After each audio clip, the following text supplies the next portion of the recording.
friends, myself Advocate Deepika. So today we are discussing भारतीय साक्ष्य अधिनियम 2023.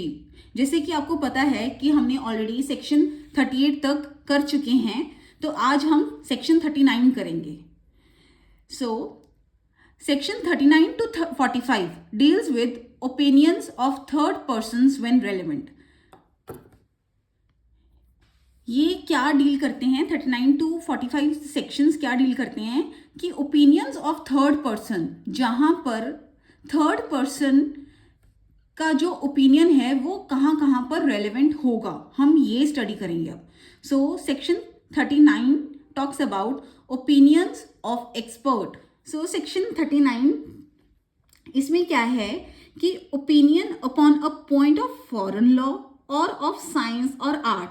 कोई भी पॉइंट हो, जैसे कि कोई फॉरेन लॉ के ऊपर कोई पॉइंट हो या फिर कोई साइंस, आर्ट और एनी अदर फील्ड, और as to identity of handwriting, finger impressions, कोई भी हैंड राइटिंग या कोई भी फिंगर इम्प्रेशन को हमने आइडेंटिफाई करना हो, या the opinion upon that point of person specially skilled in such foreign law, science और आर्ट और एनी अदर फील्ड.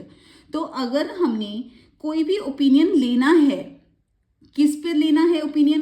कोई भी फॉरेन लॉ पर, साइंस या आर्ट और any other field, hand writing को आइडेंटिफाई करना है, फिंगर इम्प्रेशन को आइडेंटिफाई करना है, तो इन सब के लिए एक्सपर्ट की ओपिनियन बहुत ज़रूरी होती है. So opinion of experts are important in this. तो थर्ड पर्सन की यहाँ ओपिनियन इम्पॉर्टेंट है. यहाँ पे थर्ड पर्सन एक्सपर्ट्स हुए. Okay. Opinion of examiner of electronic evidence. Electronic evidence refer to in section 79A of information technology is relevant. यहाँ पे एक एक्सप्लेनेशन भी है. Examiner of electronic evidence shall be an expert. मतलब जो electronic evidence का examiner है उसको एक्सपर्ट हो, वो एक्सपर्ट होना चाहिए, तो ही यहाँ पे एविडेंस रेलेवेंट होगा. ओपिनियंस ऑफ एक्सपर्ट की मैं एक आपको एग्जांपल देती हूँ, उससे आपको ये सेक्शन ज़्यादा क्लियर होगा. The question is whether the death of A was caused by poison. एक क्वेश्चन है कि क्या ए की डेथ पॉइजन के साथ हुई है. The opinions of expert as to symptoms produced by the poison by which A is supposed to have died are relevant. तो क्या है कि यहाँ पे एक्सपर्ट की ओपिनियन लेंगे कि पॉइजन के साथ क्या सिम्टम्स आएंगे जब डेथ होगी. तो यहाँ पे एक्सपर्ट की नॉलेज, जो इसका ओपिनियन है, वो यहाँ पे रेलेवेंट होगा. Next section is section 40, facts bearing upon opinions of expert.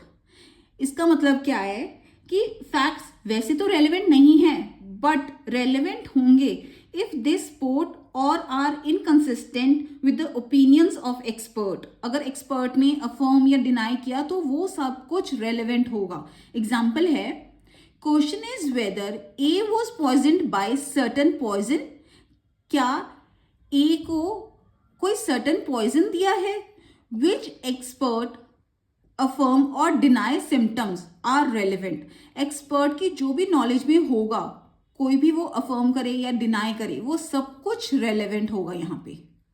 Next है section 41, opinion as to handwriting and signature when relevant. तो कब हैंड राइटिंग और सिग्नेचर कब रेलिवेंट होंगे? तो यहाँ पे भी एक्सपर्ट की ओपिनियन लेंगे कि ये हैंड राइटिंग या ये सिग्नेचर रेलेवेंट है या नहीं, उस इंसान से मिलता है या नहीं. वो ये सब कुछ एक्सपर्ट के ओपिनियन से ही कोर्ट डिसाइड करेगी. एक्सपर्ट ओपिनियन है क्या? बेसिकली जब कोर्ट किसी कंक्लूजन पर नहीं पहुंच पाता, एक्सपर्ट से कंसल्ट करता है. वो जो स्किल्ड है उसे वो ओपिनियन ले सकती है कोर्ट. जो भी उस सब्जेक्ट में स्किल्ड है तो उसी से कोर्ट ओपिनियन लेगी. So it is relevant here. तो एक्सपर्ट है कौन? इसमें इस बेयर एक्ट में कुछ नहीं बताया कि एक्सपर्ट कौन है. इसमें बस इतना बताया कि एक्सपर्ट स्किल्ड होगा उस फील्ड के अंदर. एक केस है Abdul Rahman versus state of Mysore. ये एक एक्सपर्ट पे है, ओपिनियन ऑफ एक्सपर्ट के अंडर केस लॉ है ये. इसमें क्या था केस में, गोल्ड स्मिथ था एक, कोर्ट ने इसकी राय ली गोल्ड को पहचानने के लिए कि ये प्योर गोल्ड है या नहीं। गोल्ड स्मिथ के पास कोई डिग्री नहीं थी, कोई भी डिग्री नहीं थी, बट वो एक्सपर्ट था, उसको एक्सपीरियंस था, तो कोर्ट ने उसकी राय ली। तो इसलिए एक्सपर्ट की कोई डेफिनेशन नहीं है, कोई क्वालिफिकेशन नहीं बताई इस एक्ट में। अगर उसके पास एक्सपीरियंस है, स्किल्ड वर्कर है वो, मतलब उसके पास इतना एक्सपीरियंस है, तो वो एक्सपर्ट है, बस इतना बताया है। जो ये हैंड राइटिंग का है ओपिनियन, ये सुप्रीम कोर्ट टेल्स दैट ये वीक एविडेंस है। जो हैंड राइटिंग है ये वीक एविडेंस है, बिकॉज एक्सपर्ट सिर्फ प्रोबेबिलिटी बताता है कि ये इसकी हो सकती है या नहीं हैंड राइटिंग, बट 100% नहीं बताता, तो वो वीक होता है एविडेंस।